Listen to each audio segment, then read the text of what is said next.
This is my myth busting question. Okay. Last season we spoke about Saturn and Shani.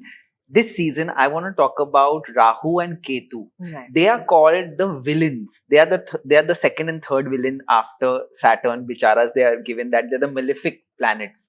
Do you agree with it, or what's your take on Rahu and Ketu being the two villains? They're not very easy energies, I will say, because I'm very clear about Saturn. Saturn's not so bad. It gives you a lot, right? Because of Yeah. the world that we're living in, Yeah. it's a very materialistic planet. So it'll give you materialistic abundance. Right.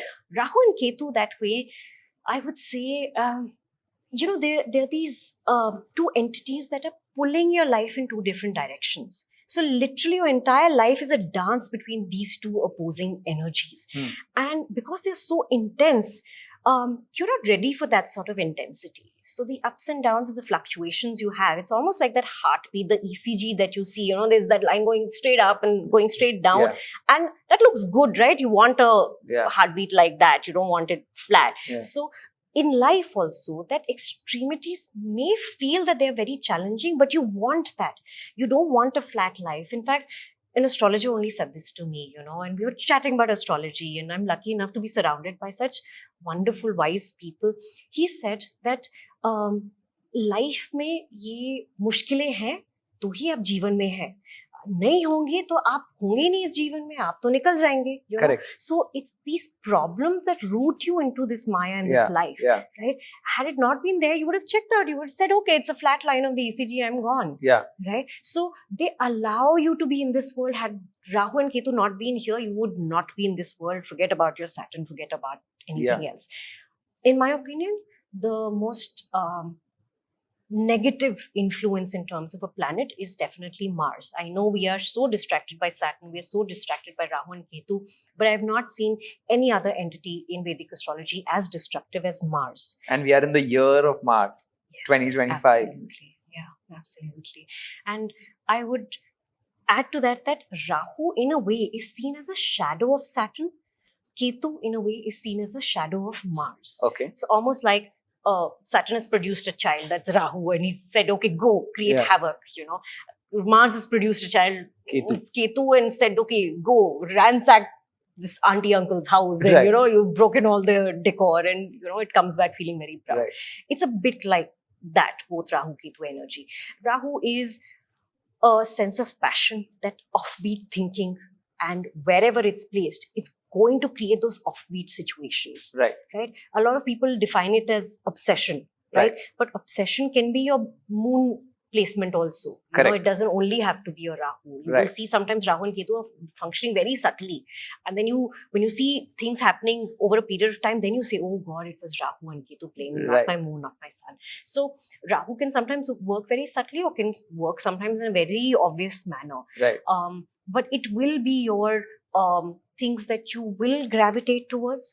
Ketu again is something that you gravitate towards, because Rahu and Ketu are not separate. They're one. Same. They're, the story that goes that it was that same demon who was cut into half by Vishnu, and Rahu was the head part and the body was Ketu. Swarnabhanu. Swarnabhanu, yes. And that energy is not separate then. So wherever Rahu is going, Ketu is going. Ketu is following. Wherever Ketu is going, Rahu is following. You will always see the essence of the other, never working in isolation. But the way they express themselves is very distinct. So Ketu will make sure you get rid of things wherever it's placed, right? So how we say Ketu mukt karvata hai. It'll just set you free from that thing. So sometimes Ketu is wonderful, because if you have an ailment, let's say you've had it for many years, Ketu transit will happen in a particular house and you will get rid of that ailment. Suddenly you will feel, oh, I'm completely okay. Right. People say, oh, I had this stone in my kidney.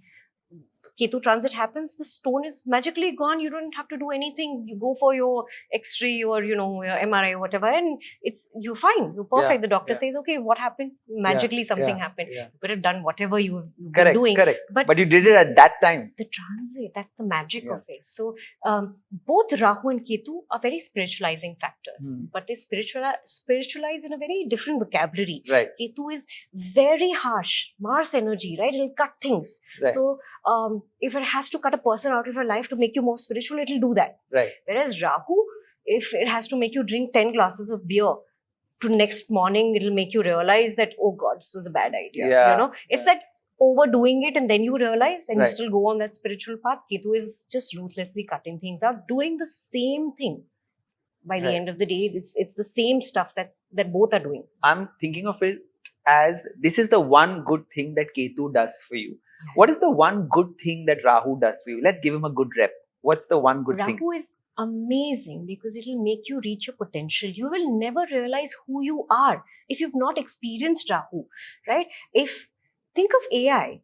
AI will not happen. Any inventor, any creator, anybody who's bringing anything new into this world, you have put me in a box, which is what the world does, right? Everybody has to be homogeneous in that sense. You know, everybody has to look alike. We all are getting fed the same content. We're all eating at the same cafe, the same burgers, same Yeah. fashion. Everything is the same. Rahu allows you to step out of that box. It gives you that opportunity, whether in life, in your brain, as ideas, as a writer, you think of a new concept. As a filmmaker, you create a new movie. Anybody who's doing anything slightly offbeat, in a slightly different vocabulary, that's Rahu. And thank God for that. Otherwise, no evolution will happen. We'd still be living, In the caves. Yeah, in the caves, Yeah, right? Nothing would have changed. Yeah. Rahu allows that change, and thank God for it, that. you know. Yeah. Everybody you see who's spiritually inclined, they have gone through their Rahu Dasha and they have come to a point that they are at. Tell me, Bhav. No, I'm laughing because I'm Rahu, going yeah. through my Rahu Dasha right now. Absolutely. Thank God for Rahu. Yeah, For yeah. you know, Thank God when for you're Rahu. saying that. Rahu saves us in Yeah. that sense, you know. It makes us who we are. I would never be the person I am, right? And not just in the spiritual sense. Let's say it's an exam. You know, I'm passing my exams. I'm getting a job. That everything that's happening, it's that Maya, right? Rahu is Maya. It's the illusion. Where am I living? It is this Maya around me, the Right. lights, the beauty, the gold, whatever I'm wearing. It is Maya. Yeah. People are seeing us through a lens, right? A Right. screen, technology. It's Maya. What they're witnessing right now across the screen, it's Maya. Maya.